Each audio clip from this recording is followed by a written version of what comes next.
খুব অল্প বয়সেই এক মহিলার স্বামী মারা গেল। স্বামীহারা মহিলা অন্যের বাড়িতে কাজ করে তার একমাত্র মেয়েকে বড় করে তুলল। মেয়ের যখন বিয়ের বয়স হলো তখন এক কাঠুরিয়ার সাথে তার বিয়ে দিয়ে দিল। বিয়ের দিন রাতেই কাঠুরে তার স্ত্রীকে বলল, আমার অনুমতি ছাড়া এ বাড়ি থেকে তুমি কখনোই বের হবে না। একদিন কাঠুরে কাজের উদ্দেশ্যে অনেক দূরের এক জঙ্গলে চলে গেল।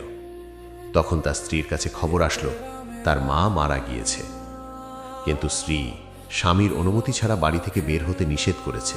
এই জন্য সে তার মাকে দেখতে গেল না। কয়েকদিন পর তার স্বামী বাড়ি ফিরলে স্ত্রী কেঁদে কেঁদে তার স্বামীর কাছে সব খুলে বলল।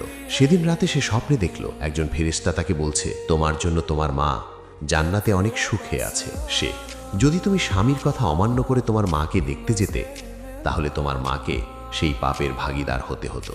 বন্ধুরা, আল্লাহ ছাড়া যদি কাউকে সেজদা করা যেত, তাহলে সেই স্থান স্বামীরাই পেত।